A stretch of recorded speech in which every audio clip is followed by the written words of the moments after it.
as well. Thanks everyone for letting me know. We'll give it a couple of minutes and then we'll get going shortly. Yeah, for now you can, okay, you can only see me for now, but you'll be able to see the speakers shortly.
Okay, I think we are ready to start.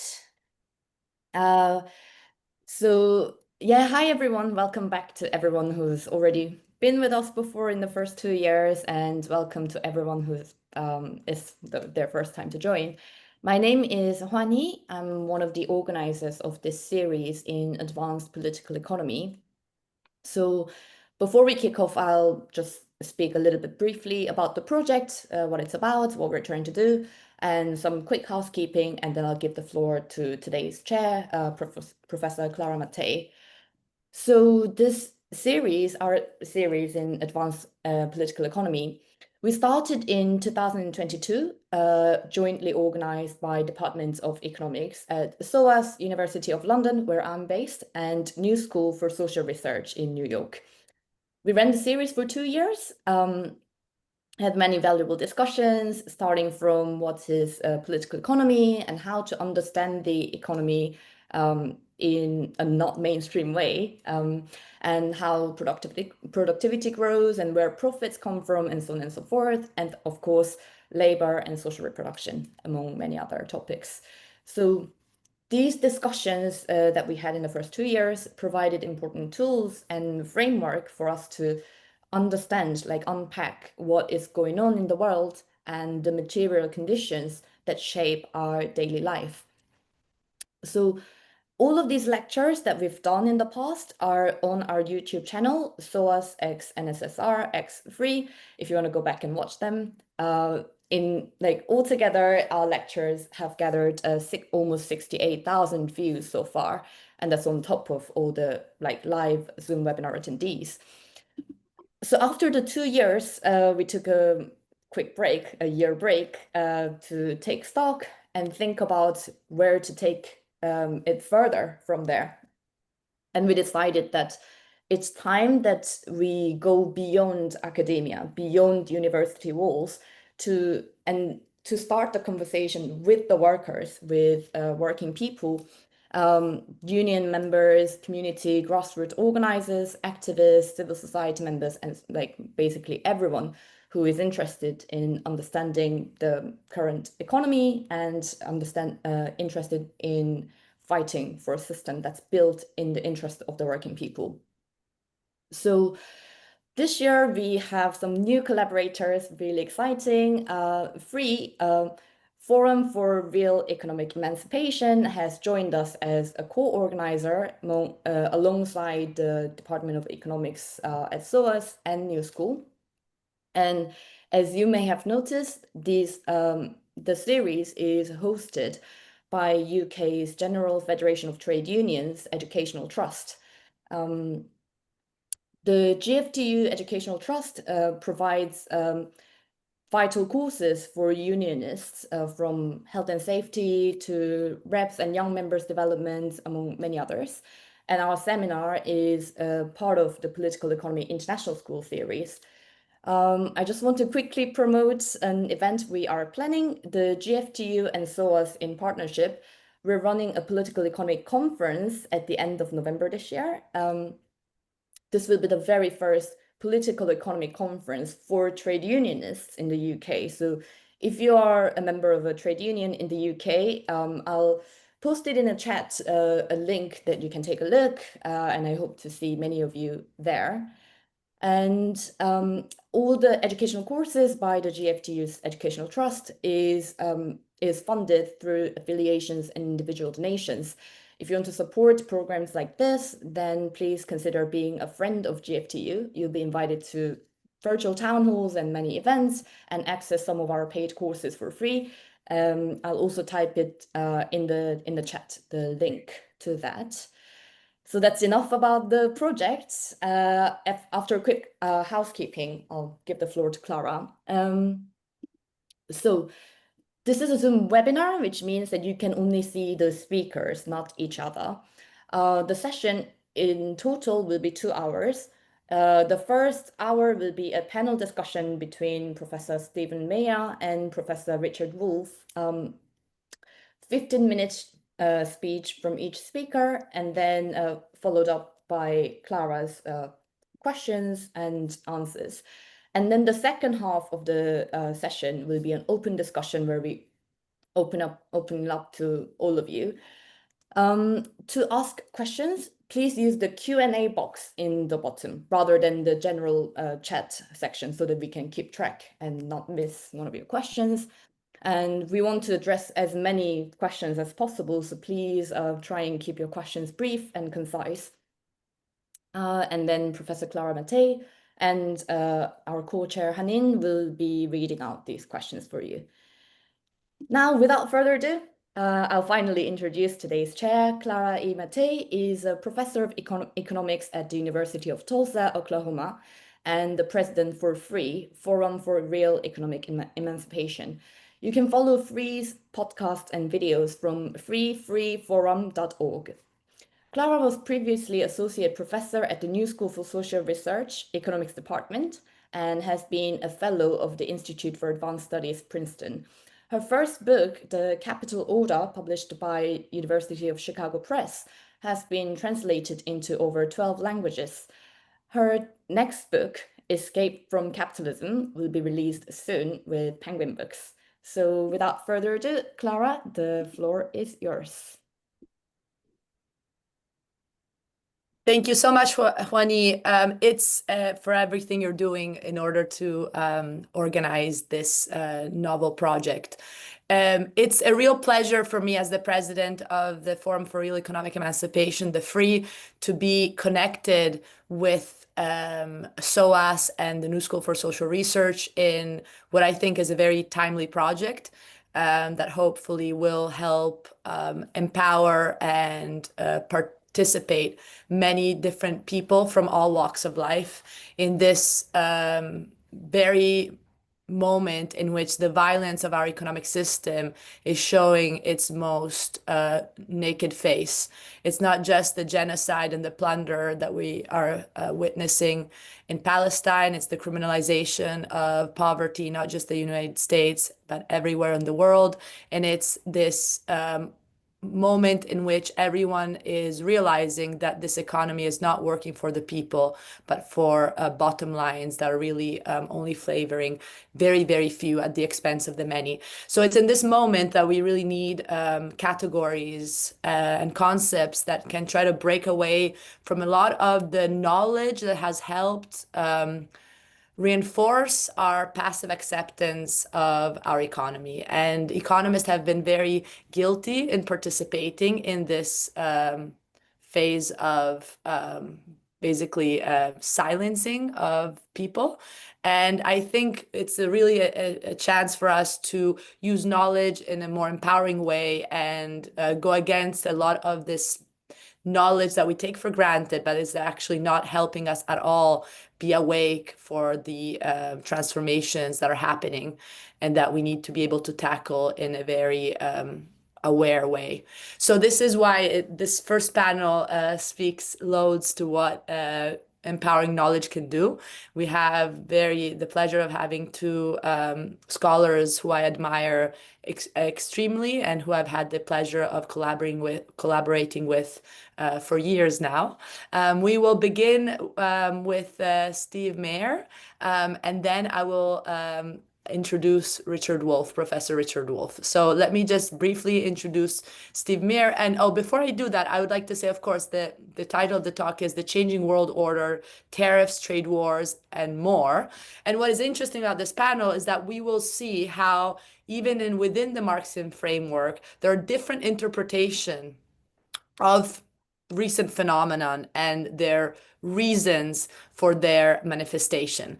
And indeed, the question of whether all this outmost authoritarian emergence of authoritarianism, the violence in the economy, and militarism is the outcome of the strength of capital and empire, or is it actually the visible demonstration of its decline? This, I think, is a fundamental question for us to be able to actually be capable of interpreting the most recent events. So we have first Steve, who will be telling us a story about how it's the strength of capital that produces these contradictions. And Steve Maher is assistant professor of economics at SUNY Cortland and co-editor of the Socialist Register. He earned his PhD from York University in Toronto, Canada, and he also teaches at the Institute of Political Economy at Carleton University in Ottawa, Canada, where he was visiting professor.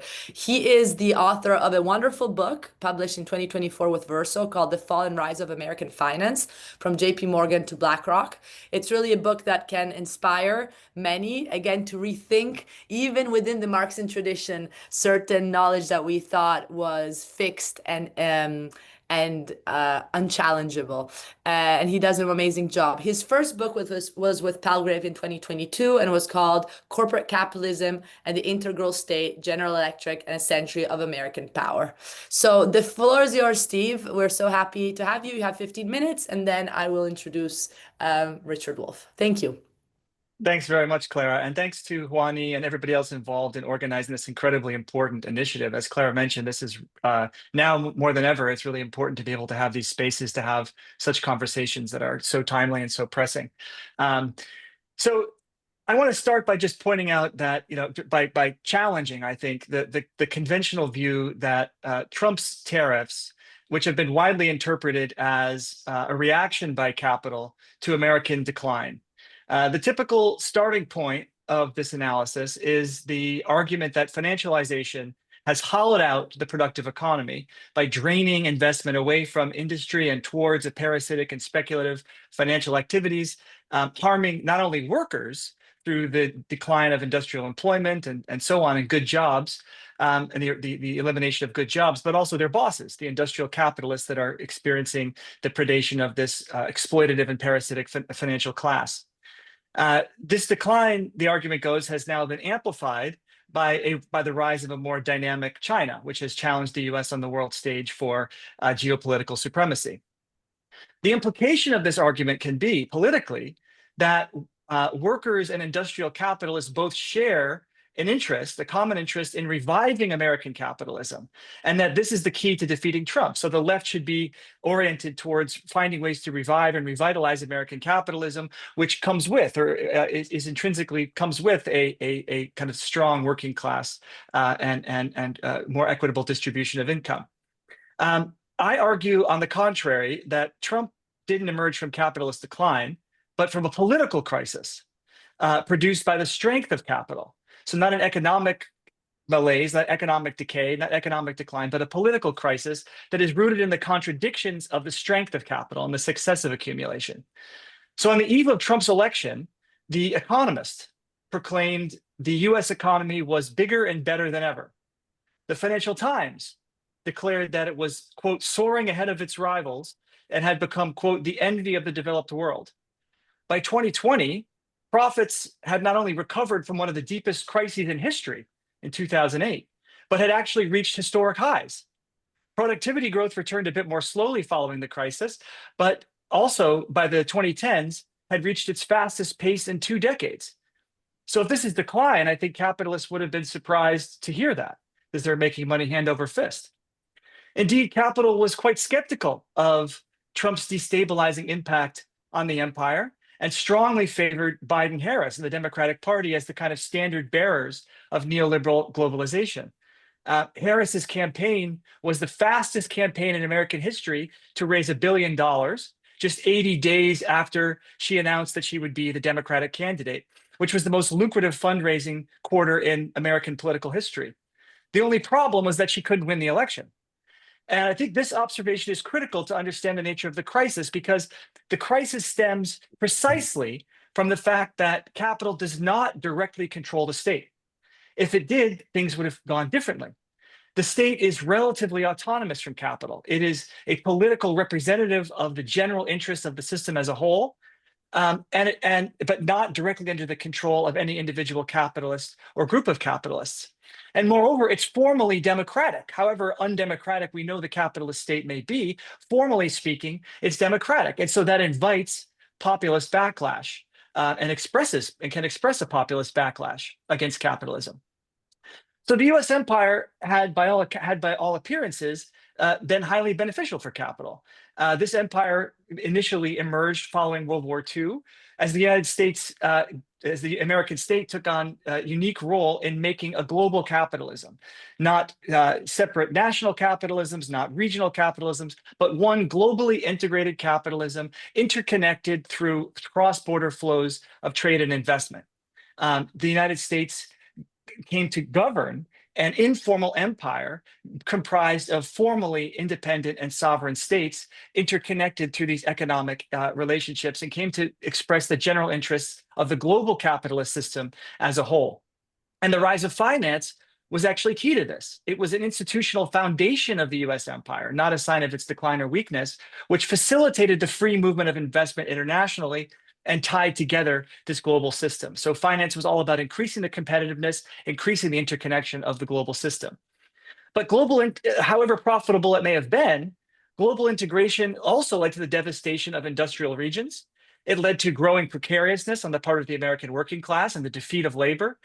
It led to the concentration of wealth, and it depended upon the imposition of austerity by an increasingly authoritarian state. All of the very grievances that Trump would later mobilize. So these were outcomes or underpinnings of the success and profitability of global capitalism in the American empire and the forms of class discipline that were required to sustain it. It was after 2008, the 2008 crisis, long-standing festering discontent with the political and social institutions, political and economic institutions governing American society and global capitalism, erupted into a full-blown legitimacy crisis.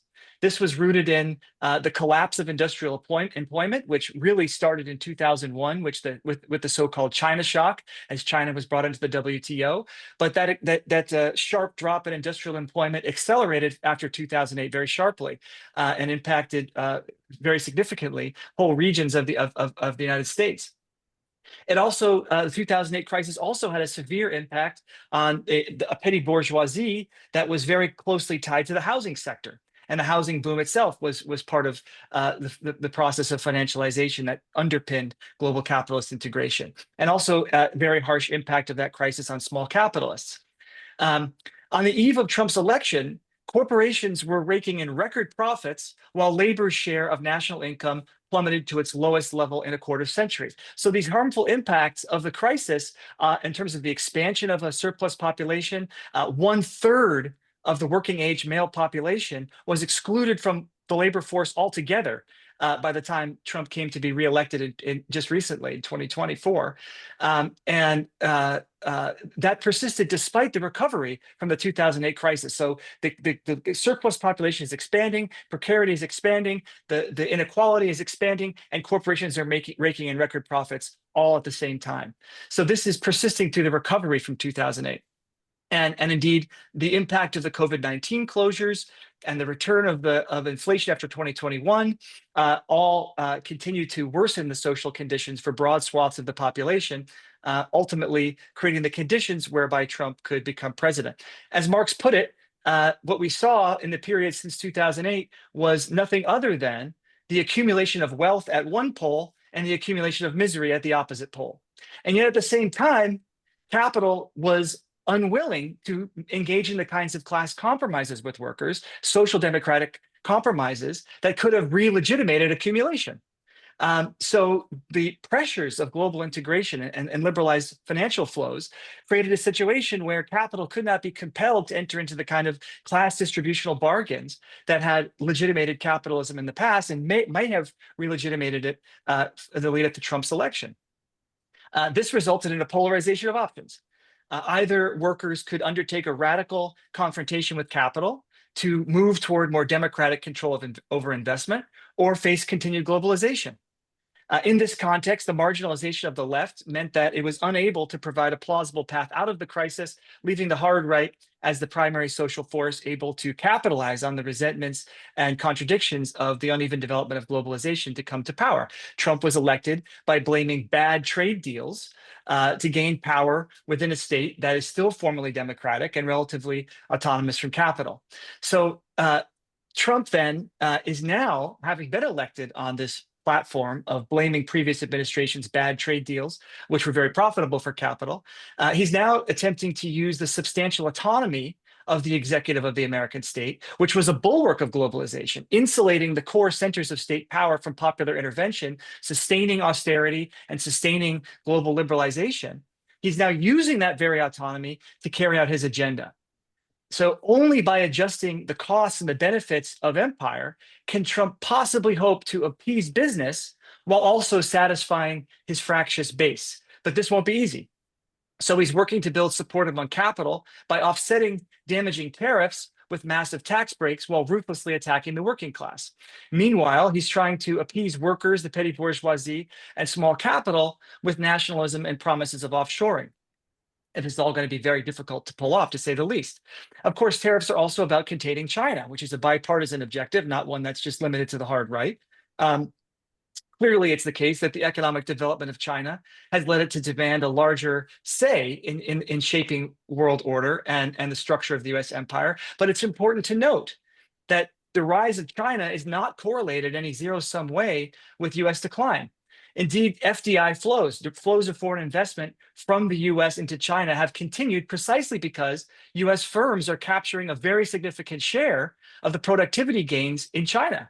So as wages rise and Chinese productivity grows, it's US firms that are capturing a very significant share of those gains. So this is not in any kind of zero-sum opposition to the American, to the power of American capitalism or the American capitalist class. But China, of course, is demanding a larger say in shaping world order. And so unlike the inter-imperial rivalry that we saw in the interwar period in the pre-World War I era, or the external conflict between the US and the USSR that characterized the Cold War era, the integration of China within global capitalism means that decoupling is not really an option. And so containing it is extremely difficult. And this will be a very serious challenge for the US empire, trying to find a way to contain the rise of China, even though its integration makes decoupling from it extremely challenging. So Trump's tariffs will undoubtedly encourage other states to carve out more autonomous economic and political space in the world system, including alternative currency zones. But it's important to note that such projects are still a very, very long way off from establishing a real alternative to the dollar. China's financial system remains tightly controlled by the state. It lacks the liquidity that could allow the renminbi to serve as world money. And if the emergence of rivals to the dollar is still a very, very long way off, even if China's share of reserves are growing. The BRICS and the euro have other issues we can discuss as well. So even as Trump is shaking the system, the US state for now still anchors world money and global accumulation. And Trump will necessarily have to accommodate the continued strength of capital and the structural limits of capitalism. Tariffs are going to have to be implemented so as not to jeopardize the competitiveness of American multinationals. Many are going to have to be rolled back or wielded as leverage to force other states to further liberalize or enhance market access for US firms. Insofar as these tariffs lead to chaos or even economic crisis, delegitimate the empire, or push other countries to make self-protecting adjustments and retaliate, they risk the empire's future. And capital will respond appropriately or respond in kind. So far, capital has adopted a wait-and-see attitude and allowed Trump the space to pursue his international and domestic agendas, which are basically aggressive bullying abroad and the construction of a neo-fascist authoritarian state at home. So all of this highlights the bankruptcy of the Democrats as an opposition force. They are sitting around and waiting for Trump to collapse rather than challenging him. They believe they can sweep back into power by holding together the broadest possible coalition of big capital, which will inevitably, they believe, become alienated by Trump's chaos and back their return to the White House and in Congress in the upcoming midterm elections. The question becomes, at what point and under what conditions would some part of capital break to the hard right? And indeed, this may already be happening with parts of the tech sector and finance. So indeed, just as Trump is worsening the political crisis from which he's benefiting, the hard right also offers a possible option to resolve that crisis, a hard right resolution to that crisis. So the question is, under what conditions would a part of big capital break to the hard right and back that kind of resolution to the legitimacy crisis? So this means that substantial popular disruption is needed to get the attention of sections of big capital that may still be movable and raise the cost of embracing the right. But such mass disruption must go beyond one-off strikes or protest actions, which may win concessions but can't be sustained. Unions need to move from complaints to protest to a crusade that goes beyond pushing for a return to the Biden status quo ante. We need to be clear that tariffs alone are not enough. We need more democratic control over investments. It's workers that are going to primarily pay the cost of tariffs through higher prices and ultimately the austerity that will have to be brought to bear to maintain, to protect global supply chains and protect the value of the dollar. So meaningfully breaking with globalization can't really be done with the stroke of a pen. Tariffs alone are not going to do this. It requires an extensive industrial policy to support onshoring, not to mention the creation of a labor rights regime that's supportive of workers. So this again raises the question of what happens with the capital that stays at home. And it points to the need for greater planning on the part of the state over what happens with capital, what happens with investment. So Trump is not a sign that capitalism is broken and in need of being fixed. He is the political outcome of its strength. Unfortunately for us, ecocide and the immiseration of the working class are not signs that capitalism is on the ropes. They are testaments to its continued strength. Fighting Trump, therefore, can't mean restoring capitalism. It requires finding ways to build the capacity of the working class to confront and transcend it. Thanks very much. Thank you very much, Steve, for that insightful talk. It was very dense. And I know you used also a lot of language that is quite academic. So after Rick speaks, maybe we can try to unpack it a little bit to reach also broader audiences to give full importance of what you said. So Dr. Richard Wolff is Professor Emeritus of Economics at the University of Massachusetts, Amherst, and now is visiting professor at the New School for Social Research in New York. He has an incredible weekly radio show and podcast called Economic Update, that is and that you can find at www.democracyatwork.info.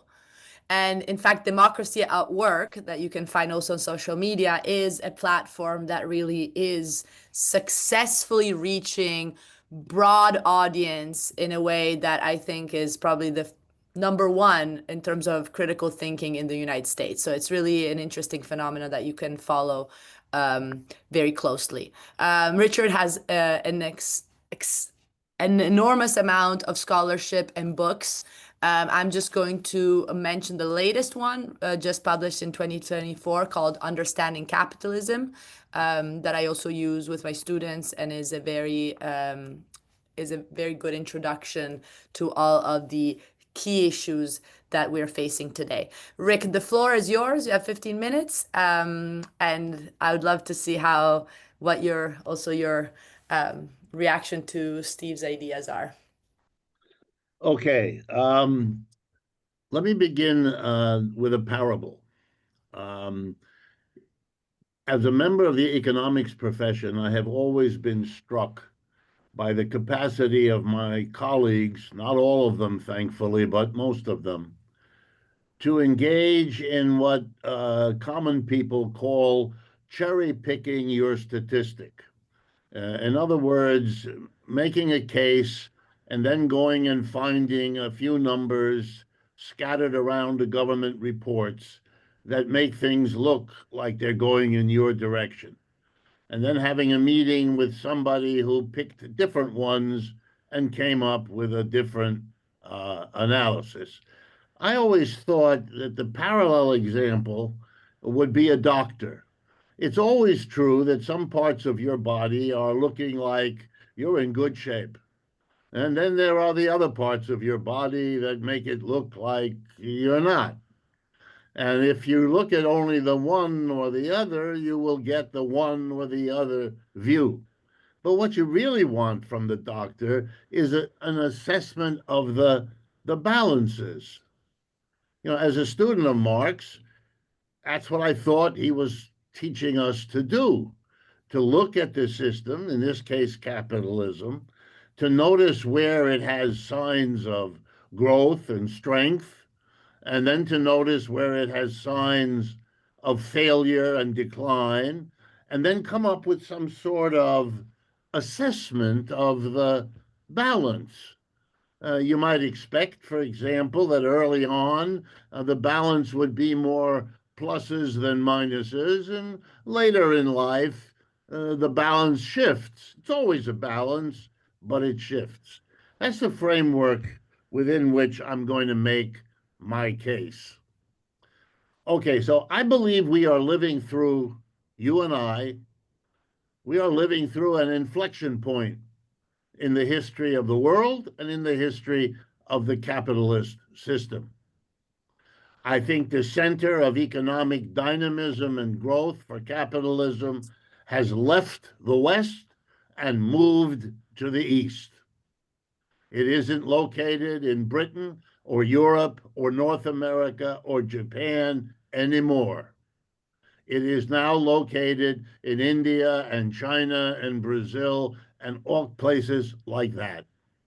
Not only has the center of capitalist dynamism moved, it's also changed, which is consistent with having moved. That is, it has gotten a dose of a recognition, contrary to its earlier idea that to break away from feudalism required the demand for laissez-faire. Leave me alone, let me be, which is what laissez-faire in French means.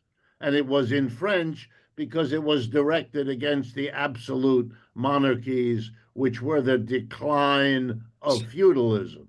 By the way, a decline of feudalism that mixed extraordinary strength with extraordinary vulnerability. And when the balance shifted, the people with the extraordinary strength lost their heads and had to give way to the people who had, they thought, been conquered. Okay, keep it in mind. We'll come back to it at the conclusion.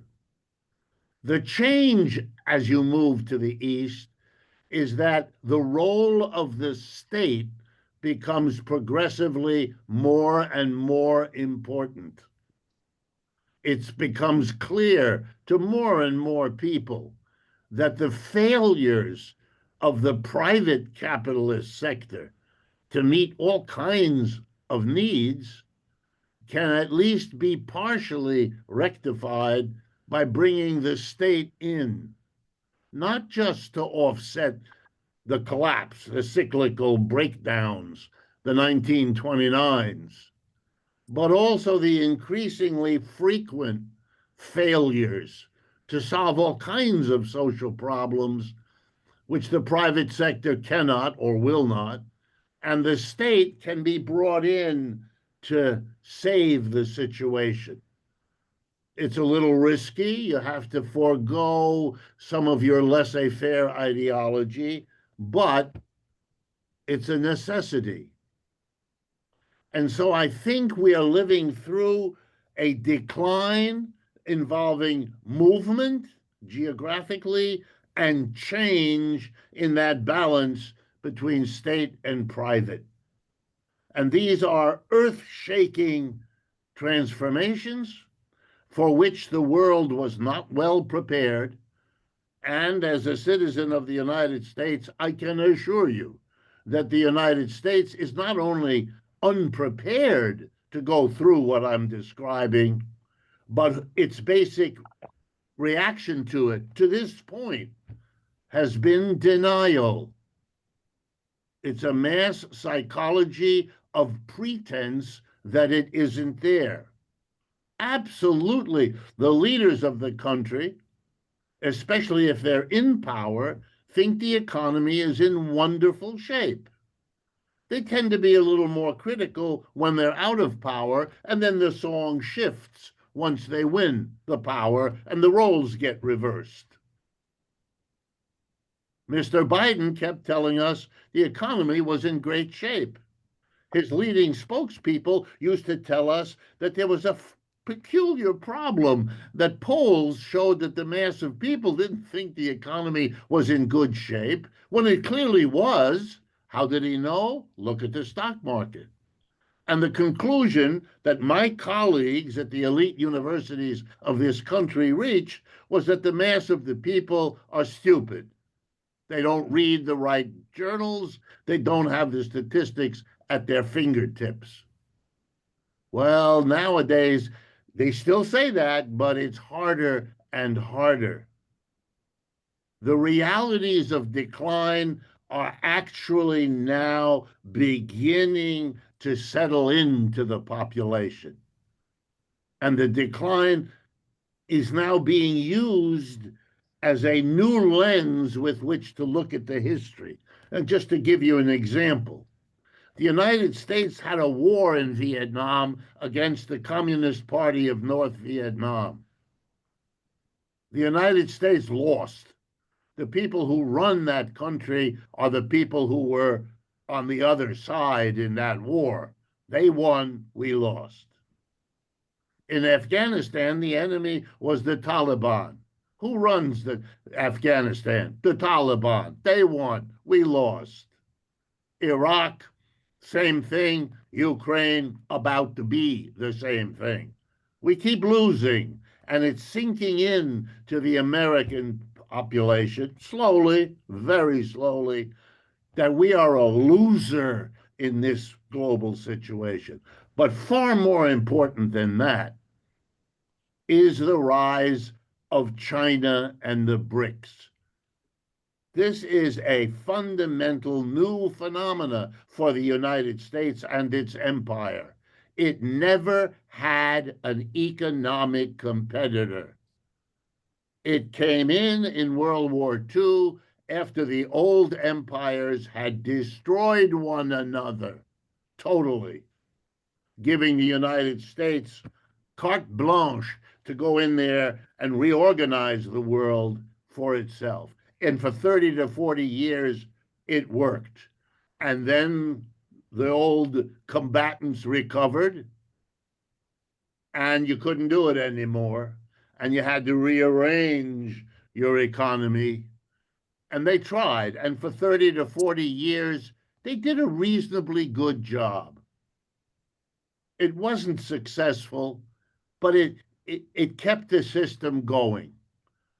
The biggest price was to bring in the Chinese and the rest of the world, bring them in enough so that the Chinese could develop independently of the West to at least a partial degree that other countries could not or did not do.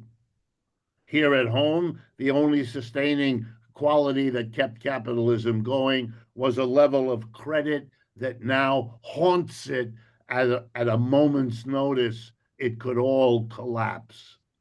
Americans are in levels of debt, and not just Americans as individuals, record levels of household debt, record levels of corporate debt, record levels of government debt.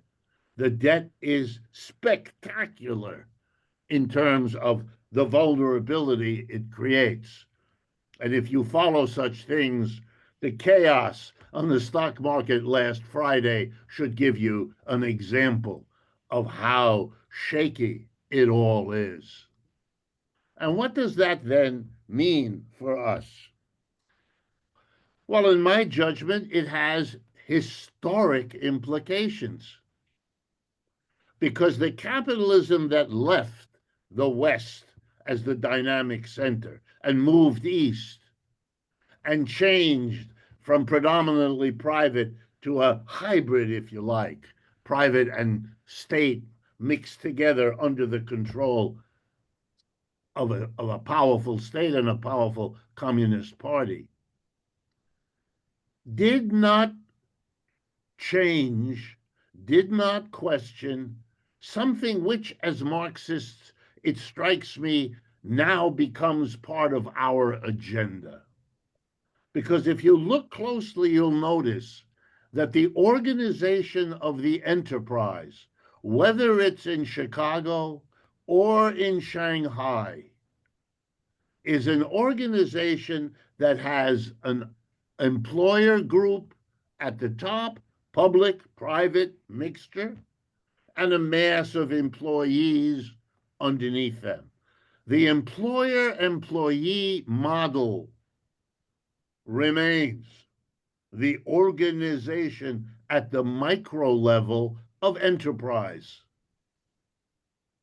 It's as if you had had a shift from private slavery to state slavery, or from private feudalism to state feudalism, and used that change to suggest that slavery was gone because the state was doing it, or feudalism was gone because the state, but we never did that. We knew better. But we've gotten deflected into imagining that when the state and the private change their relative importance within a employer-employee model, we've actually left capitalism. We haven't. Not yet. The changes to state may be powerful, may be important, but they have left undealt with an underlying problem which, as students of Marx, is important for us, namely, what is the structure of the relationship in production between the employer and the employee? In my judgment, the collapse of Western capitalism, its transition to Eastern, its change from more private to more state, are an interesting concentration of power. You might use phrases like concentration and centralization. And they bespeak both kinds of strength and vulnerability and weakness, not either or, both. And the interesting thing for us is to wonder whether or not a kind of solidarity could be developed here in the West with our counterparts in the East, because we have something in common, a class structure of the enterprise which we can oppose and go beyond together. And that makes us stronger than we will otherwise be, because we might have a shared agenda of the transformation at the micro level that we have been waiting for ever since Marx taught us early in the 19th century that that was a core part of what this capitalist system is all about. Feudalism collapsed when arguably it had taken the concentration and centralization of power and wealth to unheard of degrees. Louis XIV or Louis XVI could say to us, I am the Sun King. Not only could he did. I am the most powerful. Who could build a Versailles like me? And then in a few months, he was gone. We're at that point also. Our system is shaking. And as a footnote, I would only say to you, I am sitting here in Manhattan, in the middle of New York City. And unless something very strange happens, in a few days, we're going to elect a socialist to be the mayor of this city. The changes that are happening are very deep, very fast, and they bespeak a system in very deep trouble. Last point. The word I would use to describe Mr. Trump and his government is the word desperate. They are desperate to find a way out of their decline.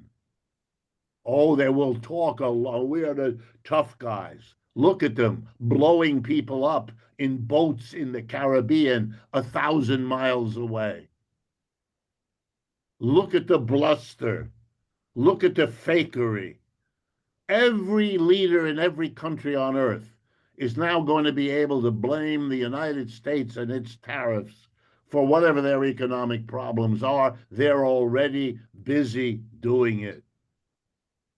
And if I had time, which I don't, I would take this argument and make it even stronger for Europe.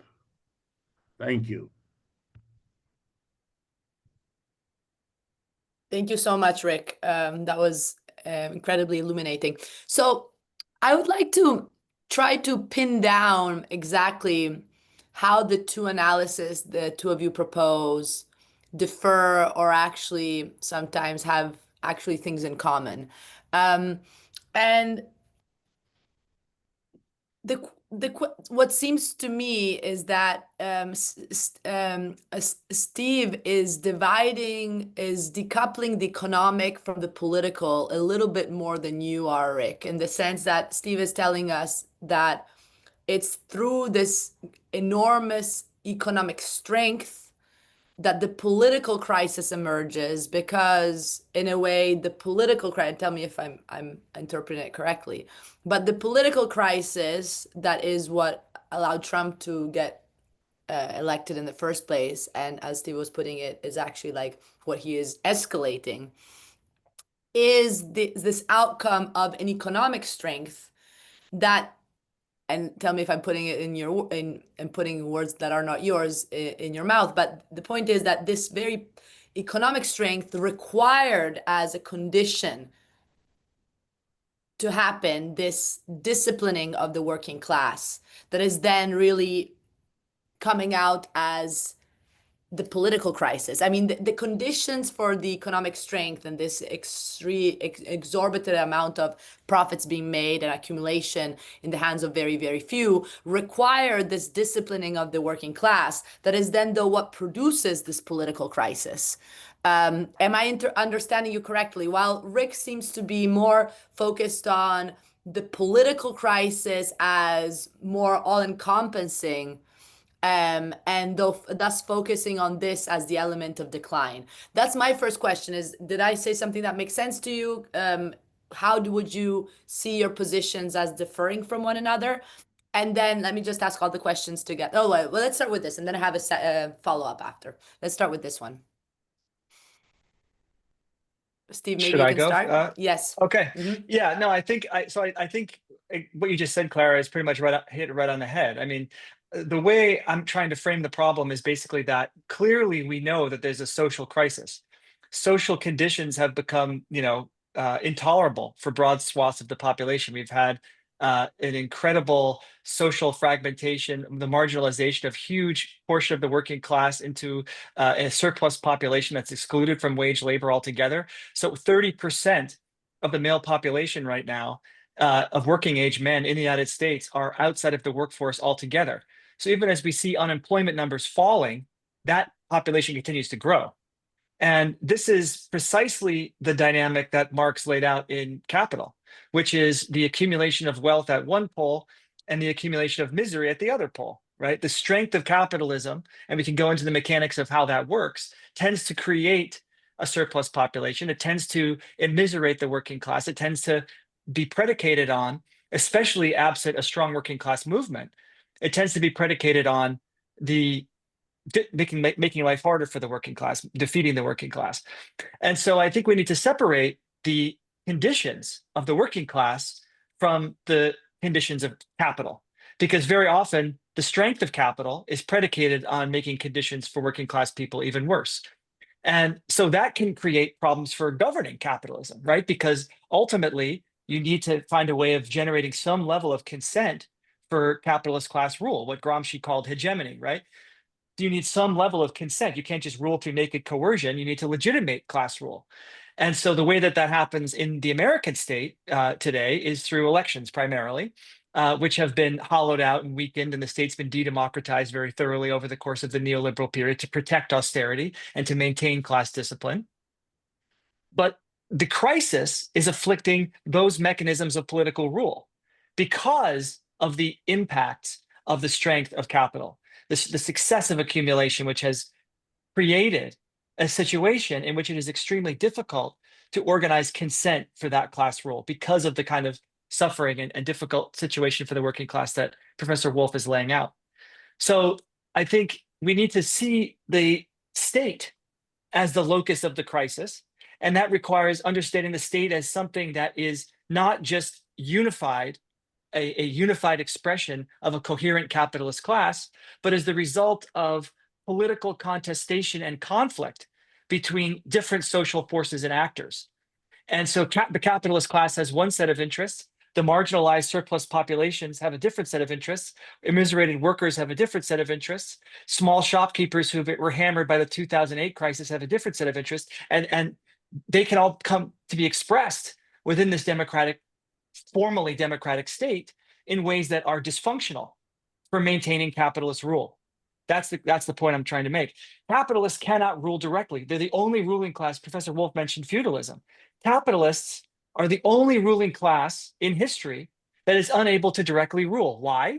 Because individual capitalists might not even see themselves as part of a class.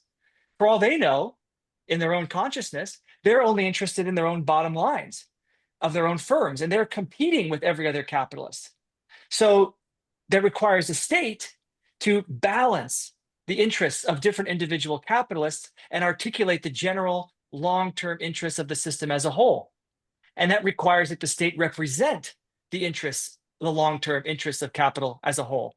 And that can become the site of dysfunction and crisis, precisely because of the kinds of social contradictions that stem from healthy accumulation, the successive accumulation that I was trying to lay out. So it's the strength of capital, ironically, that's the source of the problem, because it makes it very difficult to legitimate the system and to maintain its rule. And so that I think is how I would kind of elaborate on the crisis. And I think there's a lot of overlap between the kinds of conditions that Professor Wolff is laying out and what I'm seeing as well. But it's just a different context, I think, to place those conditions in. Thank you, Steve. Rick, your response, because clearly you understand it not as the strength of capital, but as the decline of you're making more of a point about the American empire, maybe separate from capital more broadly, or how could we understand this divergences analysis between strength and weakness that we're discussing? Well, in the United States that I was born in and lived and worked all my life in to this moment, the number one legitimating phenomena among many, but the number one was a standard of living provided to the working class that made them feel that they were in a special place. that the United States was exceptional, that the rest of the world, whom they could glimpse on television in natural geographic magazine colors and lenses, was way, way behind, that they enjoyed being in the great middle class. Sure, there were a few desperately poor people somewhere and a few very rich ones, but the rest of us all were together in a vast middle class. You had that bizarre coming together of ideology in the United States and in parts of the Soviet Union because they both claimed they were in classless societies, although they meant it a little differently. They did share the language. The problem for America, and I believe that that was the key legitimating quality, that's gone. That's over. That's not there anymore. And that has pulled the rug out from under. The genius of Mr. Trump was that he saw that as an opportunity, and he was right because the Bush family in the Republican Party and the Clintons and the Obamas in the Democratic Party didn't, their level of denial was so complete, they had to pretend none of that was happening. And they kept going and the same cheerleading, and the whole population left them. And that's why Kamala Harris did so poorly, having raised a lot of money. What difference did it make? She was pushing a dead line. And here again, I'm going to use New York City. We have a representative of the traditional Republicans, Mr. Bloomberg, our ex-mayor, a billionaire. And we have Mr. Cuomo, a dyed-in-the-wool representative of the Obama, Clinton, and they're dead in the water. They have no influence. They couldn't prevent a bearded, no disrespect, Steve, a bearded Muslim socialist from wiping the floor with them. He's not going to be elected by a little. He is winning by a lot. There is no, the whole city, even if he loses next time in the election in a few weeks, he will have come further than anyone dreamed he could. And the reason, with all due respect, he's a great young man, Zoran Mamdani is a good candidate. This is not a critique. But people are not flocking to him because he's a Muslim or because he's a socialist. They're flocking to him because the alternatives are dead. They have no appeal, no charisma, no any. It's the old dead, and that's all he has to say. I'm new, I'm young, I'm different. And that's it. Oh, we'll try you because the others are dead. So for me, Mr. Trump is doing the same thing. This gambit of hitting the whole world with tariffs, what kind of craziness is this? Every leader let me repeat this. Every leader in every country now has a prima facie way to excuse his or her own behavior. I'm having troubles here in the Netherlands. I'm having trouble here in Paraguay. I'm having trouble here in Malaysia. It's because Mr. Trump, he has isolated the United States. He thought he was isolating Russia or China. He wasn't. He's isolating them. If you add up the GDP, little exercise, of the United States, the G7, it's way less, the total, than the GDP of China and the BRICS. Not even close. It's over. Every little country in the world, every company is right now recalculating their plans, their strategies, their investments, their borrowing, their growth. And you know what they're doing? Downgrading the United States and the West and upgrading the East. That's where the deals are made. That's where the railroads are built. It's over the American empire. And it's only the question, how will the United States manage it? Chances are poorly. And what will that mean? It'll mean that we will be looking in a few years like Great Britain already looks, which is an economic and political disaster. that only gets worse because it indulges itself in the lunatic idea, all due respect to our hosts in Britain right now, but to blame Europe for your problems, to have a Brexit, and then to discover now, 10 years later, that that wasn't a very good idea. That's not the problem that it wasn't a good idea. It was purely an effort to avoid dealing with what it means when you're no longer the empire of the world. You're a small offshore island of the continent of Europe. And you got to come to terms with that. And the United States is still strong and still powerful. All that's correct. The dollar is not what it was 30 years ago, not even close, but it's still the single most important currency. But it's the decline that's obvious. Central banks around the world, they're all reducing their dollar holdings, some more, some less. But they're now looking at gold. Look at what's happened to gold, a perfect measure of the decline of the capitalist system. One last point. All kinds of people in the United States are responding to the authoritarian turn of Mr. Trump, except the billionaire class, the high-tech moguls in Silicon Valley. They are not saying anything. They are hoping that the switch to an economic nationalism is going to catch hold, and they've put their money, and that's where the money is. They've bet on Mr. Trump. They are abandoning the other formations. The United States Chamber of Commerce has been critical of the tariffs from the beginning, but they just don't count anymore. Why? Because the political leadership is going down with the billionaires. And they don't, you give them a tax cut the way he did, they will let him do whatever he wants with immigrants. Again, the boats in the Caribbean, I don't mean to harp on it, but people don't miss that.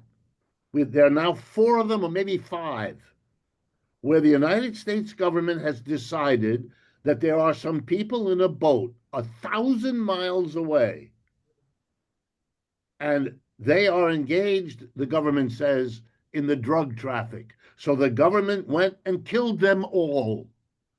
No arrest, no trial, no lawyer, no jury, no. And I want to remind you, being engaged in the drug traffic in the United States is not a capital crime. We haven't executed anyone for the drug business, and we arrest people every day in this country for that. So what? And no one says anything. The people who run what's left of the capitalist class in this country are in bed with Mr. Trump. They've put their marbles there. They're ready to go. And if we're not very careful, we will all be dust, because they will take it to the end, because they are that crazy. What they're doing to Mexico, Canada, and Europe, if you follow it, I mean, ally schmally, we're done. We're going to whack you all into tributaries, or we're not going to let the game be played. I think that's why Mr. Xi Jinping dances carefully. They know what they're dealing with, and I think we have to know too. Thank you, Rick. Absolutely. So it seems that the message here, given that the topic is tariffs, is that this is just the issue here is distracting from much deeper problems. So Right. what you have in common, and Steve and Rick, is clearly the idea that we need to demystify the liberal discussion about tariffs as being the problem because blocking supposed harmonious and dynamic trade, and looking at what is happening that is at level that is much more fundamental to understand the utter violence and disintegration of our social norms under capitalism. So in this sense, I would like to stress, and I'll just ask one more question, then we bring it to the audience. I would like to stress how this Marxian analysis of the state is very different from the traditional left for unions, which is the Keynesian left. And I think given that we have an audience here that is a trade unionist, we need to stress this. What you both were pointing out is, in fact, that the alternative here is not more state, because the state is the capitalist state is based on exploitation of the working class in a very structural sense, and is that this conflict is what we need to keep in mind in order to actually try to move forward in a more humane way for a society that is not based on the utter destruction of human lives. So in this sense, do you think that what is happening with Palestine and the incredible solidarity that we've seen for the Palestinian people, who are ultimately workers, and those workers who are the most impoverished by these global colonial enterprises, do you think this could be a way to figure out a novel identity that also brings traditional workers away from the idea that they can side with the state in order to somehow gain? And so this can the Palestinian question help the disillusionment about how the working class, if allied with the supposed state, can do better for themselves, and actually show how we need a struggle that is much deeper and potentially unites the workers, in fact, in opposition with a state that has always tried to conceal the violence of our economy? Yeah, I mean, I certainly have found the struggles against the genocide in Palestine, which is not over, by the way. Trump's so-called peace agreement is an absolute sham, and that should be pointed out as loudly and continuously as possible. The Israeli, very far right-wing neo-fascist Israeli government has already effectively proclaimed its intention to resume the atrocities it was carrying out up until last week, as soon as it can, or as soon as it feels it is opportune for it to do so. And so we should all remain oriented toward fighting against and trying to constrain our own state's ability to continue supporting that genocide, which obviously the role of the American state has been absolutely central to allowing that to continue.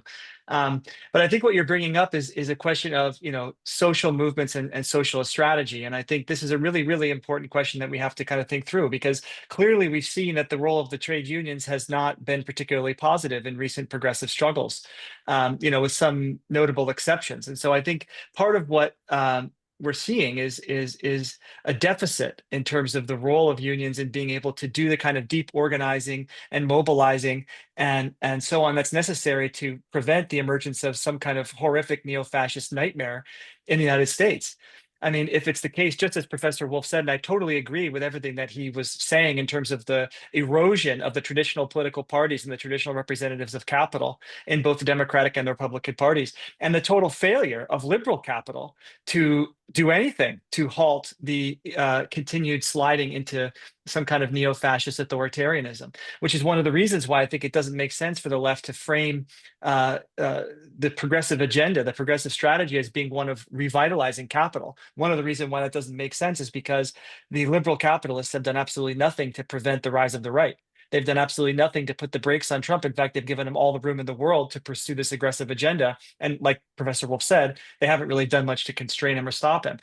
So given that that's the case, any opposition to this emerging regime that's rapidly being consolidated by the likes of Stephen Miller and Donald Trump and others is going to have to come from below. And so it's going to depend on the ability of workers to mobilize in very, very large numbers to raise the cost to business and fractions of capital of even considering breaking to the hard right and embracing a kind of fascist agenda, which would indeed, in many respects, make things easier for them, but it would also create all new contradictions and difficulties. I think in the international arena, the trade policies of the Trump administration have been probably for the most part disruptive to business. We'll see what happens when quarterly numbers come out in November. But my bet is that it hasn't been entirely favorable for most multinational corporations, the kind of disruption that Trump has been causing. But regardless of that, they've still been giving him a huge amount of leeway to continue to pursue those policies. So I think we need a significant push from below to raise the cost to business, even beyond the chaos of Trump, to raise the social cost of embracing the right. And that is going to certainly have to come from outside the two major political parties. I think the left has to totally abandon the illusion that the Democratic Party is going to be transformed in a progressive, even social democratic direction. I think it has to totally abandon the illusion that the Democratic Party is going to throw up an individual candidate that can spontaneously call into being a working class movement. I mean, I'm with Professor Wolff. I think Zoran Mamdani is a very encouraging case. I support him completely, but I think it's very easy to see it as a shortcut to building the kind of real working class power that we need to simply vote in an election for somebody who is a progressive in the Democratic Party.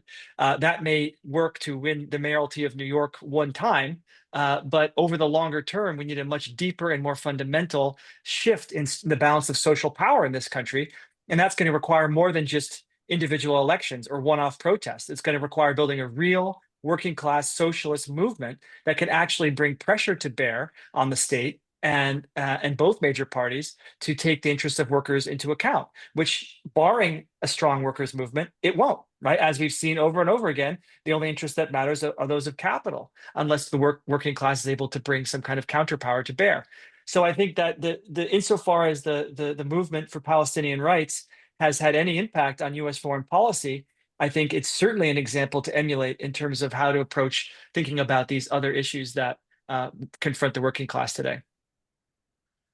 And I guess the point is, so, go ahead, please. For me, the interesting thing about the Palestine efforts of labor are illustrated by what the Italian labor movement was able to do, unlike most others. It was able not only to have an action at the docks about not loading ships going back and forth to Israel, et cetera, but then to call upon the fellow workers in the Italian labor movement and on the left in general to have one or two, I can't keep it straight, general strike days across Italy on the subject is a remarkable achievement. I would have expected it maybe in France, but it was very interesting to see it in Italy because it shows a labor movement able and willing publicly to go well beyond what? Well, now, Clara's question, the Keynesian. What is the Keynesian? The Keynesians, and I teach that stuff in the university, the Keynesian program, to be blunt, is reformist. It wants to get people who have no job to get a job. And as a Marxist, and I don't mean to be flippant, we ought to ask always, the goal, therefore, is to have even more people be exploited than are currently being exploited to get them a job. Here's the irony, and this is a powerful argument for us to use to get the support of working people. The argument goes like this. If you have a big reform movement, like the 1930s in the United States, that won Social Security and won unemployment compensation and a minimum wage and 15 million jobs, federal jobs, amazing achievements, paid for, by the way, just as a footnote, with taxes on corporations and the rich. So anyone who tells you we can't do that in American politics, the answer is we already did. We don't have to apologize to anybody. But here comes the argument. We did those reforms which Keynesians urged on us and still do.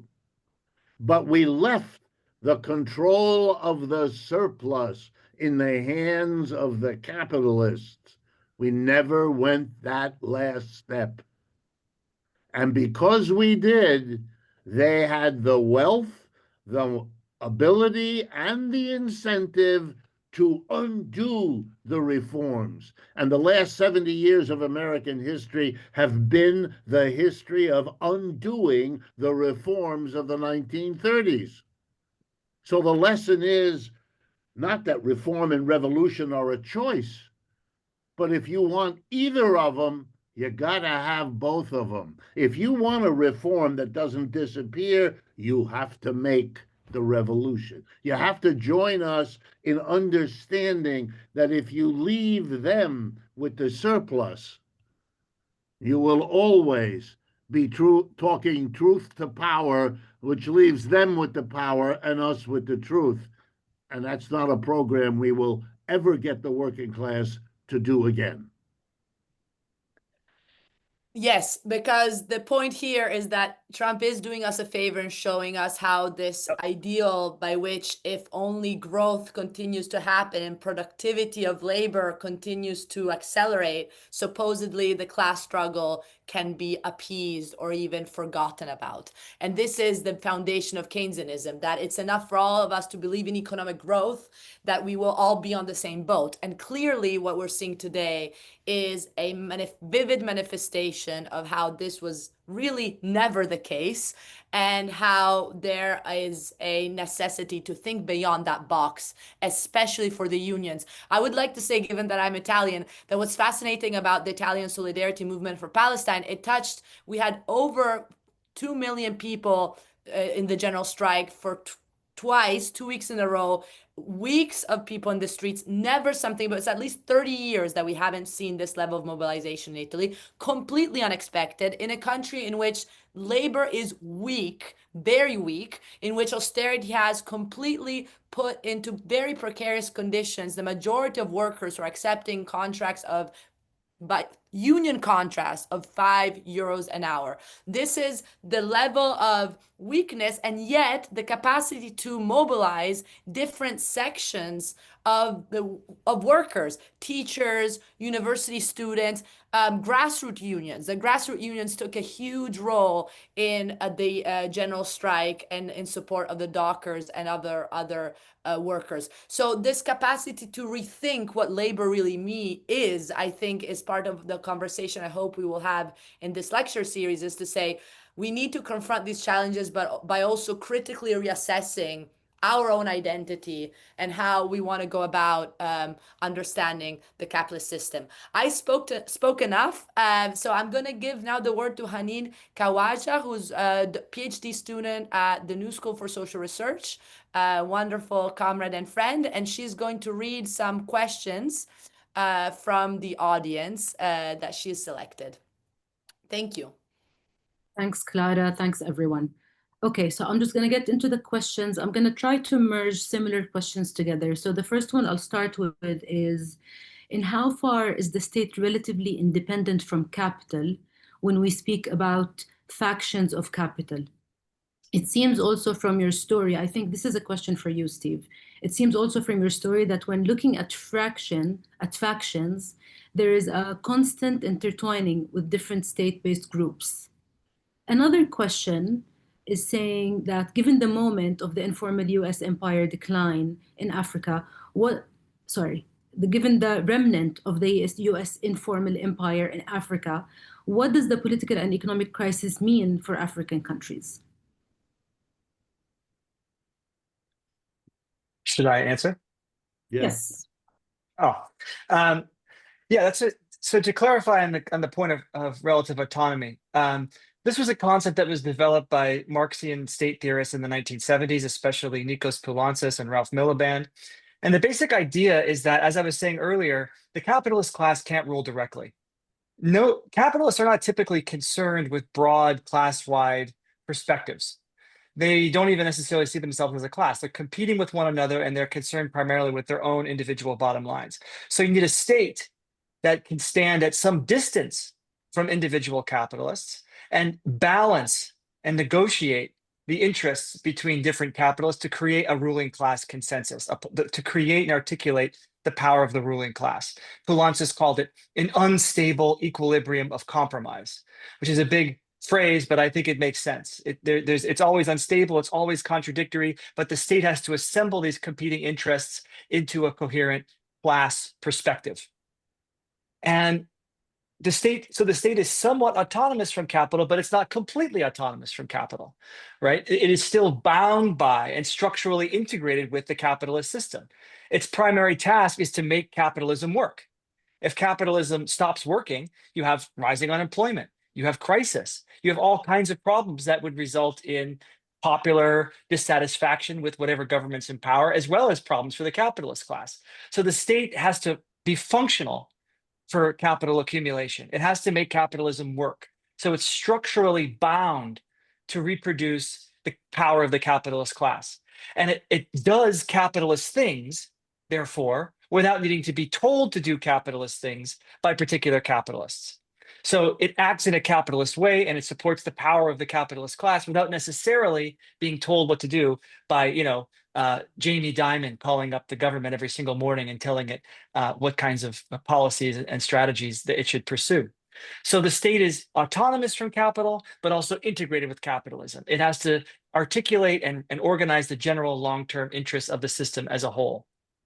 And of course, there are different connections between particular groups of capitalists and the state that are very deep, and that has to do. One can analyze that and see how those connections actually shape in a significant way the internal structure of state power. What parts of the state are the most important? What parts are the least important? Well, one of the biggest shifts in state power since the 1970s, for example, has been the increasing power of the central bank. Why? Well, partly because the rise of finance in the global economy, which is the nerve center of global capitalism, facilitating the movement of investment all over the world. And that sector of capital is very closely connected with the central bank. So the central bank is managing the problems that are the most important for holding together global capitalism. And that's tied to the fact that the financial sector has become the most powerful part of the capitalist class. So there's all kinds of interconnections between particular parts of capital and the state, which then shape the way that the state is structured.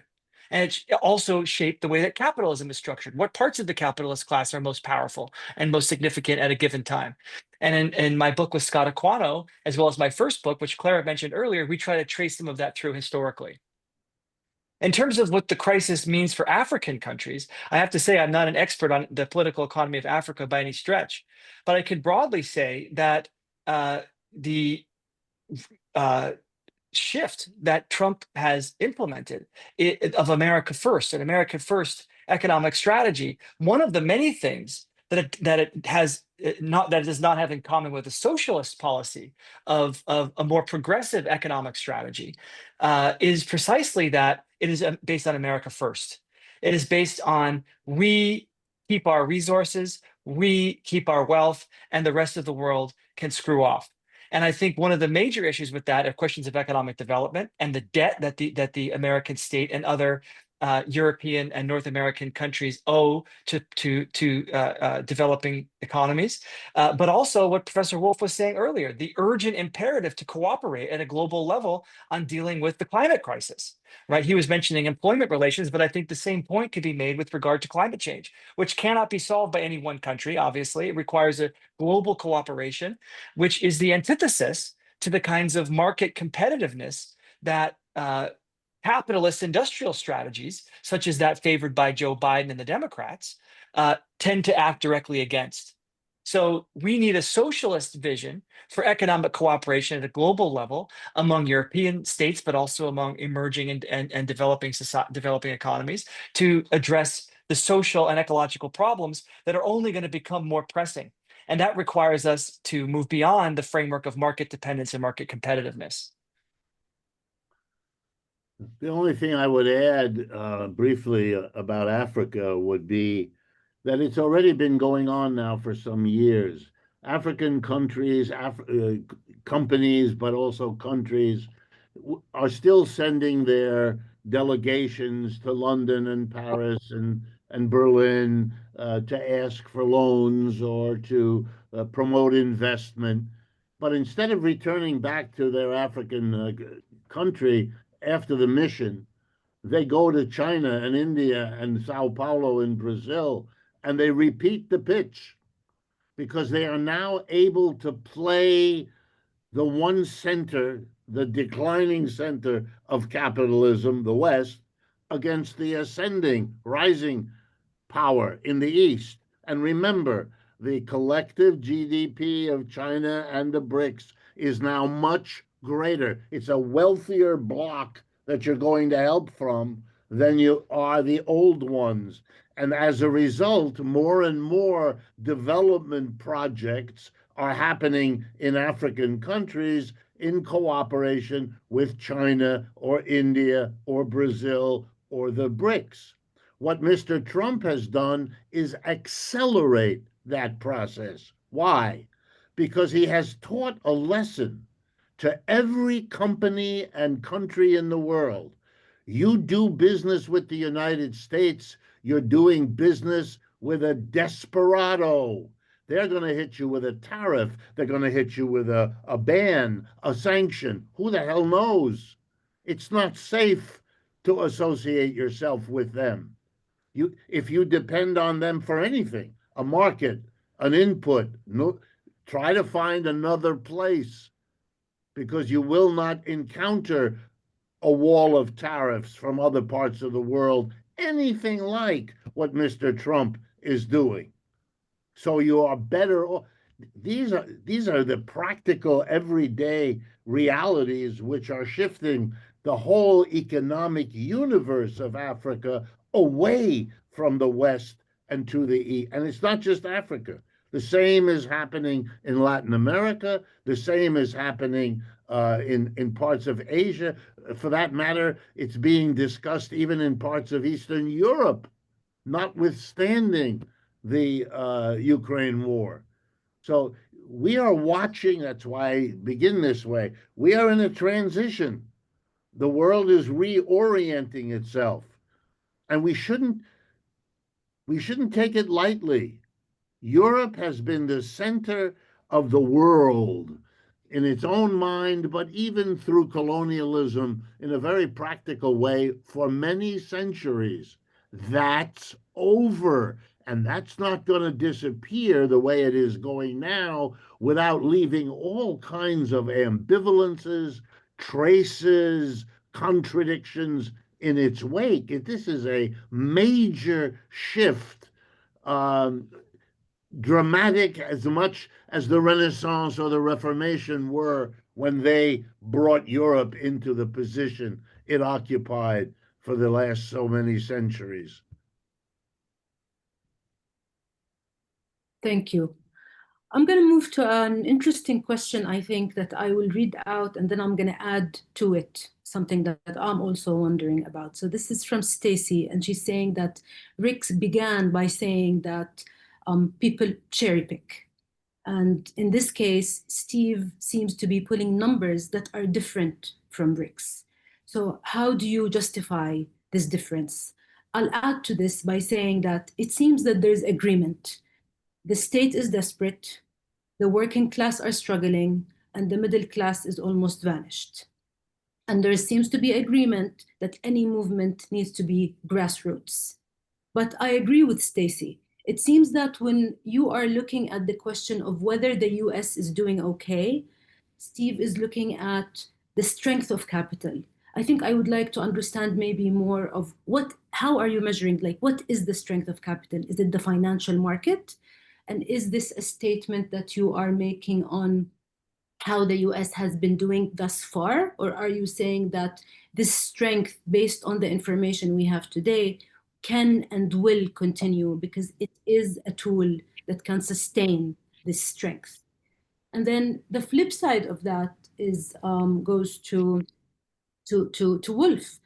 And you're saying that we're seeing a decline and the dynamism. So Stephen is focusing on the financial aspect of the economy, to me, it seems. But for you, Rick, you're focusing more on the dynamism, on the productive side of the economy, and you're saying that this has moved to the global south. And my question is for both of you, is this sustained? Can capital and financial markets continue to be the foundation that holds the US in its place? And if yes, how? And then for Wolff, I would ask, what is coming next? Because even though the dynamism has moved, and I agree with you, the US still seems to be in a position of power, at least politically, hegemonically, internationally, right? So what is the next piece of the puzzle that's gonna fall? And for you, and then for Steve, what is the piece of the puzzle that will continue to hold it in its place, or is that not the statement you're making?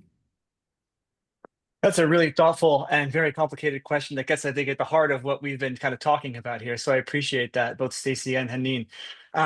So in terms of the strength of capital, the key argument I'm trying to make here is not at all to cherry pick.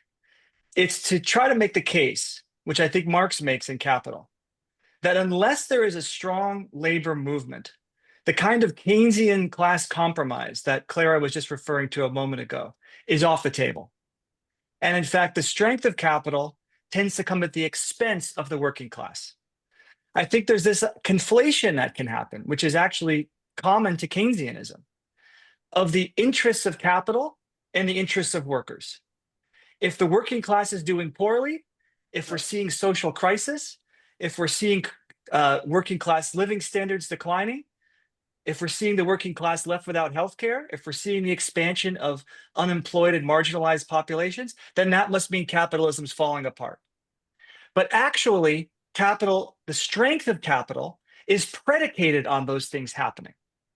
Unless there's a strong working class movement that can fight for the interests of the working class against capital, then that is exactly what the outcome will be. The accumulation of wealth at one pole and the accumulation of misery at the other pole. So it is necessary to build a working class movement to make things worse for capital in order for them to get better for the working class. So the decline of working class living standards and things getting worse for the working class is not the same as capitalism falling apart. As a matter of fact, it's the precise opposite. The strength of capitalism caused the weakness of the working class, and in fact was predicated on the weakness of the working class. And so we can look at profit numbers, right? Profits are at record highs. I don't think that's cherry picking. I think profitability is the central axis regulating the capitalist economy, the central factor regulating the capitalist economy, and profits are at record highs. I think you see at the global level, you see the role of the dollar internationally. It's true there's been a marginal decline in dollar holdings in recent years, but a lot of that in the past year or so has to do with the declining value of the dollar. So the value of those dollar holdings by central banks has declined relative to other currencies. It's also the case that if you look at the IMF reports that study reserve holdings internationally, the renminbi, the Chinese currency, has appreciated somewhat in terms of the central bank holdings of that as a reserve currency, but it's like 2%. The dollar is 50%.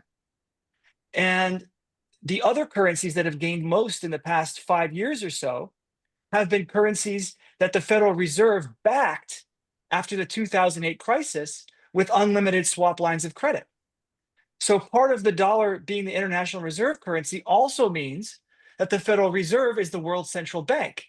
And it played that role after 2008 and even more during the COVID-19 crisis by supplying central banks all around the world with unlimited supplies of dollars, thereby backstopping and stabilizing those currencies. So if you look at the currencies that have appreciated most, more than the Chinese renminbi in terms of the share of reserve holdings globally, they're currencies that the Federal Reserve supported after 2008 and therefore demonstrated that in a moment of crisis, it stood behind those currencies. So what we actually see is diversification of reserve holdings based on the demonstrated backstop support of the Federal Reserve for this basket of currencies. And so investors can diversify and still benefit from the overwhelming power of the Federal Reserve to navigate crises. And that's exactly why gold and cryptocurrency and all the rest of it can't replace the dollar. There's no central bank standing behind gold in the event of a crisis. There's no central bank standing behind cryptocurrency, at least not yet, in the event of a crisis. So managing crisis requires the involvement of the state, and the US state has been very, very deeply involved and getting more so since 2008 in navigating these financial contradictions. The other point I would raise is that China is indeed becoming more powerful, and navigating the rising power of China is a significant challenge for the US empire. I totally agree with Professor Wolff on that. But one has to take account of the fact that China is thoroughly integrated with global capitalism. It is the second largest holder of American debt in the world. It is the second largest holder of American financial assets in the world, dollar assets. So China is thoroughly integrated with global capitalism. A huge proportion of Chinese exports come right to the US market. And China holds dollars so that its own currency doesn't depreciate and make its exports less competitive, right? So containing China, which is thoroughly integrated with global capitalism, is a very significant challenge that the American state has to navigate as it tries to protect its own power and its own ability to set the rules of the game. But it cannot just separate from China. And China cannot be understood as simply outside of, externally in conflict with the US system in the way that, say, the Soviet Union could, which was a completely separate economic system, or the inter-imperial rivalry of the pre-war and interwar periods was between different European powers clashing on the world stage. China is completely and very, very substantially integrated with global capitalism. And so managing that conflict is going to be hard. And the fallout of the tariffs and the inability of the tariffs to actually limit Chinese exports to the US is a direct sign of that. So I think there's all kinds of reasons to think that the American state remains the center of global capitalism. There is no alternative to the dollar is one of the most significant ones. So for all these reasons, I think it's better to understand the situation that the working class is in today in the United States in terms of its deteriorating living conditions as a consequence of the free mobility of capital, which has been at the core of the US empire, which has benefited capital enormously, but which has not benefited the working class. So we have to figure out strategies to break with globalization, to impose limits on capital, and to gain greater democratic control over investment in order to improve the position of the working class. And that's going to require a radical confrontation with the whole capitalist class. It's not like finance is benefiting at the expense of industry. Industrial profits are sky high. They're at record highs. So no part of the capitalist class is going to sign on to this program of breaking with globalization. They're both benefiting. So we have to wage a confrontation with the entire capitalist class to break with globalization and to take investment under more public and democratic control. Thank you. Well, it is a problem when you look at statistics, how you interpret them, and what you mean. I don't want to get into a dispute that'll get arcane in terms of this sort of thing. So let me go after the larger issue. Absolutely, the Chinese economy is intertwined with global capitalism. It was the way that the Chinese managed their relationship in the global capitalist system that brought them to the position they're in now, and they know it. It's an ongoing debate inside China about the pace at which they should disconnect from the dollar. And they are reminded by their own Marxist economists it was the framework of the dollar which enabled China to play the role and to become the powerhouse that it now is. And they don't want to cut that off before they're ready.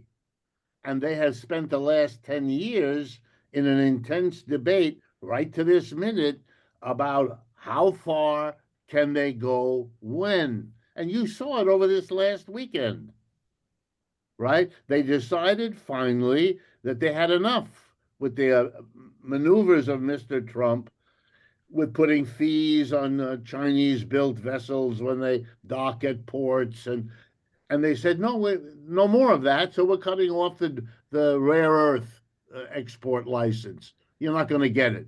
And American defense needs that. Can't do without it. And the Chinese are overwhelmingly globally dominant in rare earth production and processing and so on. And so Mr. Trump had a meltdown, and the stock market crashed last Friday. And the day after, he had to walk it back.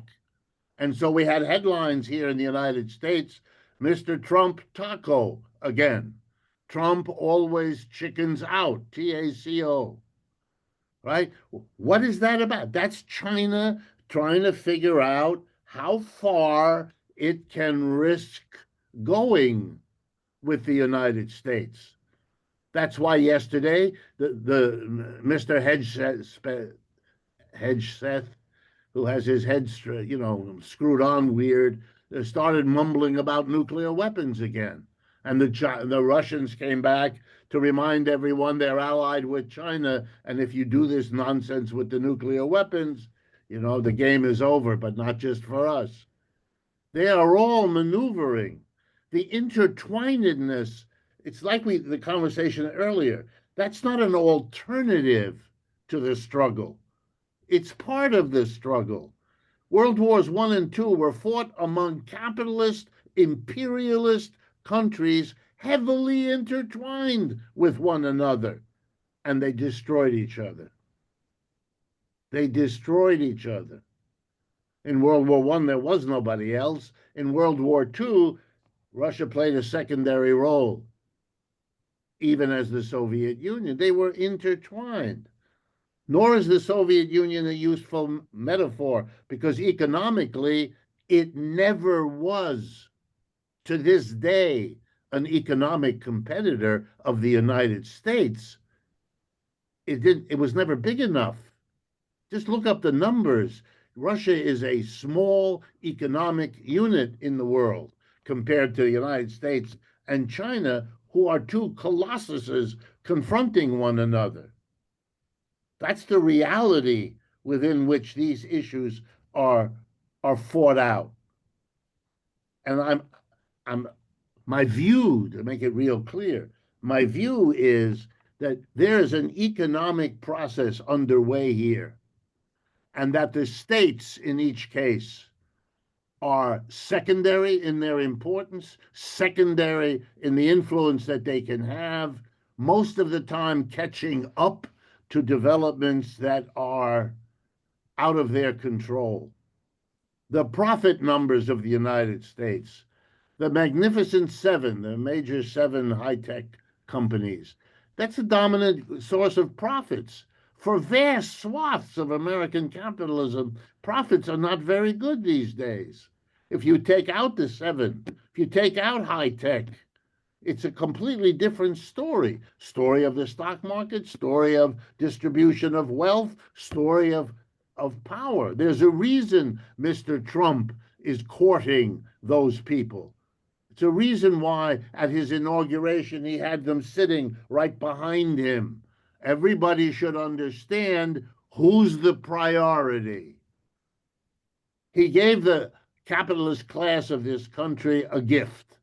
That was his tax bill, the so-called big, beautiful tax bill that he passed a few months ago. That was his first priority. That was his first significant bill. That gave all employers a tax cut.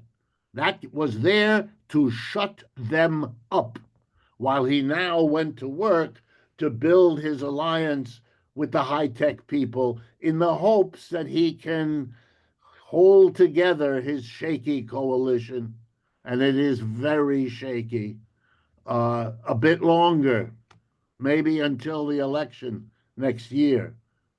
And even that's not looking real good. He just lost Marjorie Taylor Greene. That may not mean much to any of you, but she's a remarkable congresswoman, a Republican right-wing extreme Trump supporter who in the last 2 weeks has decided she doesn't like Mr. Trump anymore. She won't go with him on the Epstein files. She won't go with him on cutting Medicaid. Wow, she's voting with the Democrats. She comes from deep red Georgia politically. What's going on here? He has an enormous problem, and here's perhaps the most important point.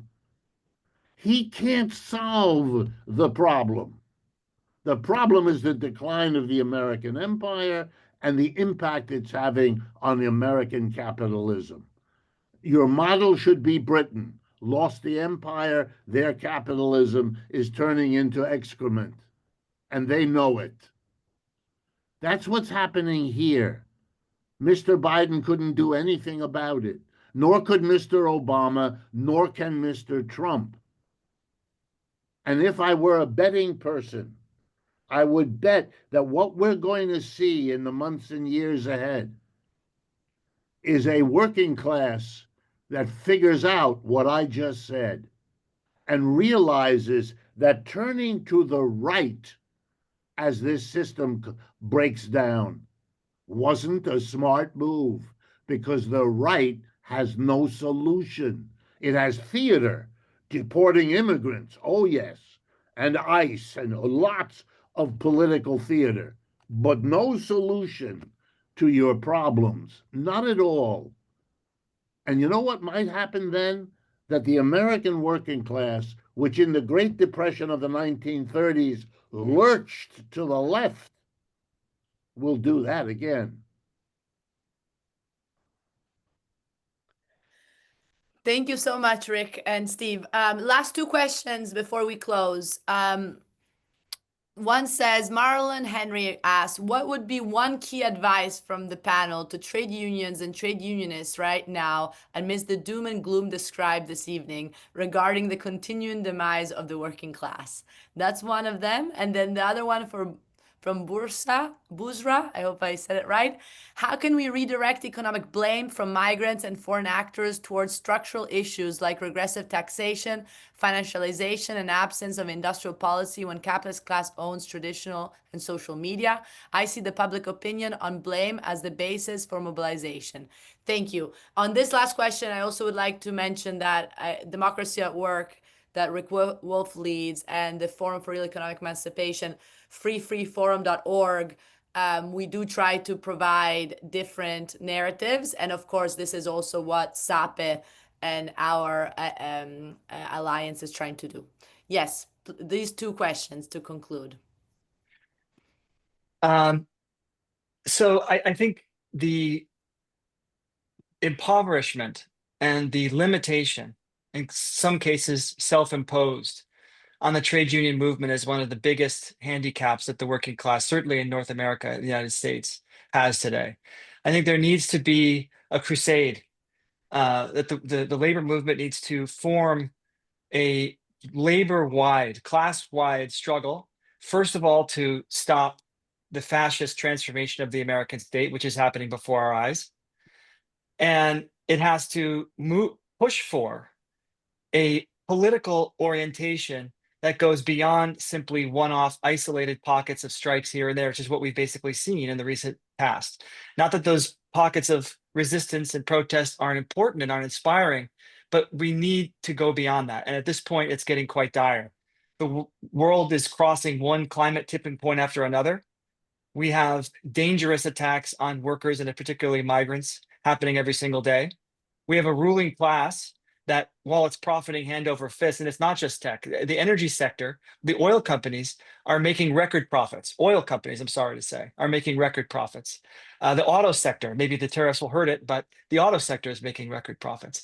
These are industries that have to be fundamentally transformed.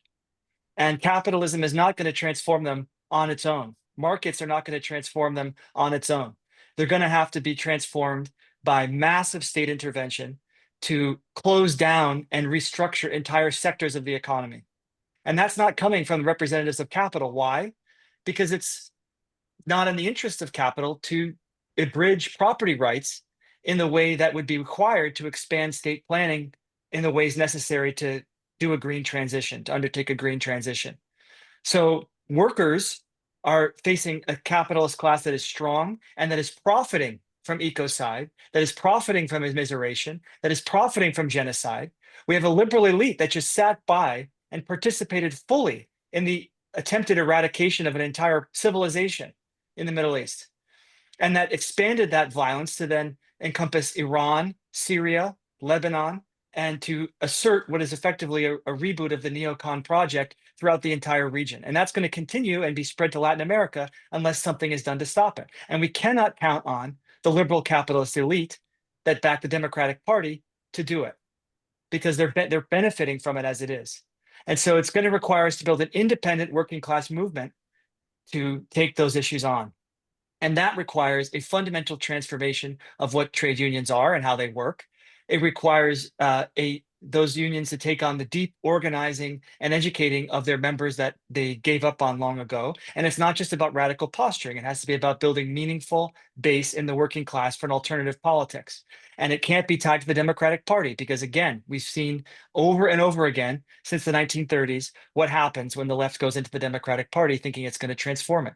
We need to build an independent politics. It has to be grounded in the working class. It has to, I would argue, attract the support of the trade union movement and be based in unionized working class members of the working class.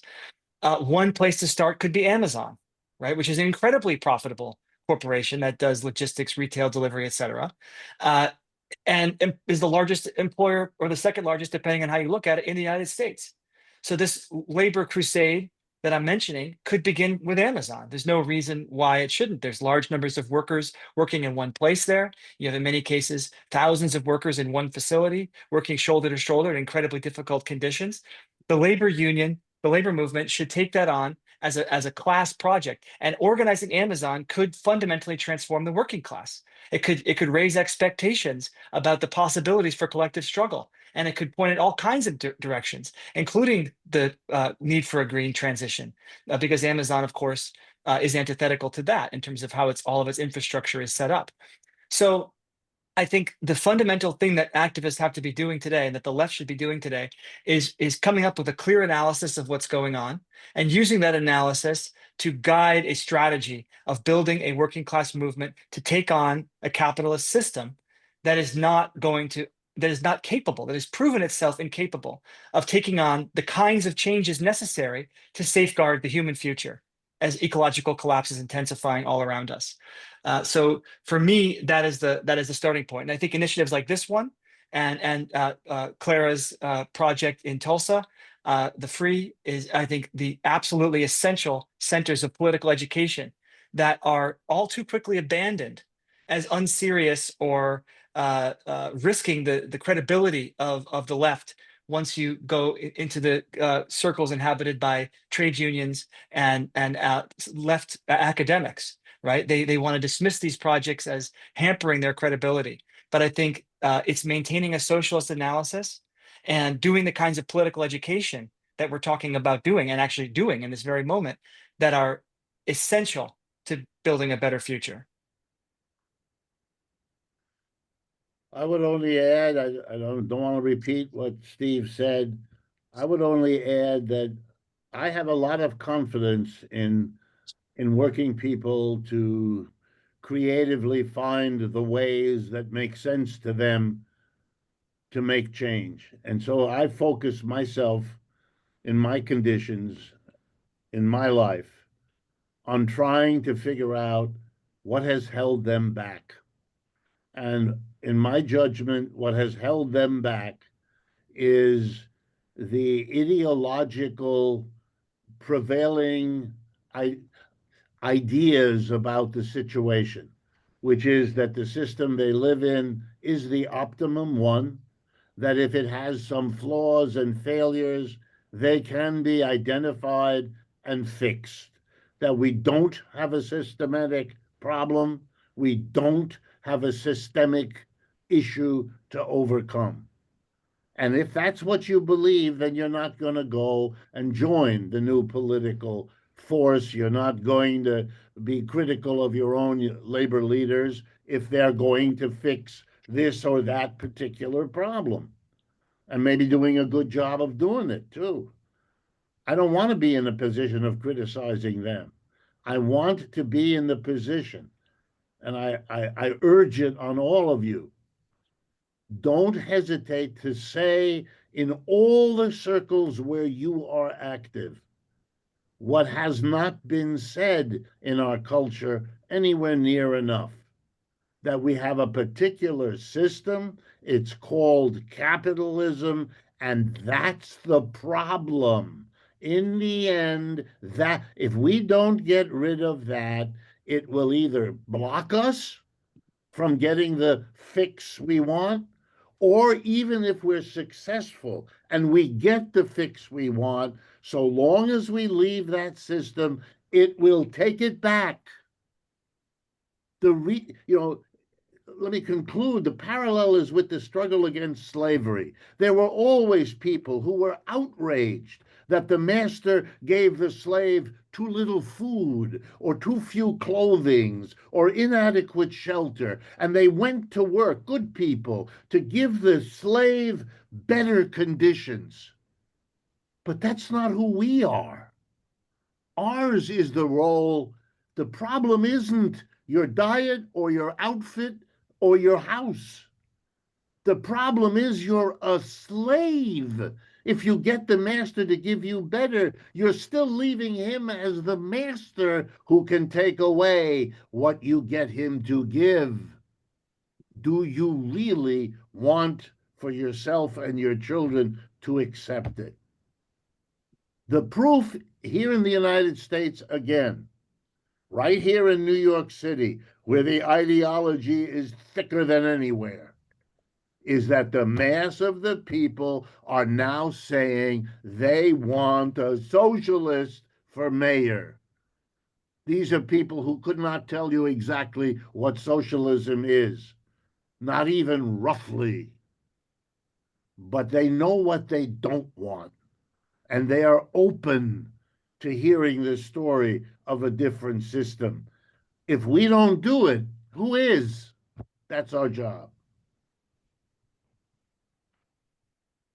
That was fantastic. I hope that the spirit of this lecture series is not to depress ourselves, but actually to gain those conceptual tools that do allow us to see the systematic issues and thus have come with this our courageous solutions that we can all think about together. And the point is that I guess part of the conversation between academics and other sectors of civil society is exactly to say we can provide what we're good at, the broader analysis of capitalism, but this has to be worked in combination with what you are good at, which is actually understanding the daily struggles and putting into practice alternatives. So it can't come from the academics. Academics can give insights that need to be concretized in the real struggles, in the real organizing.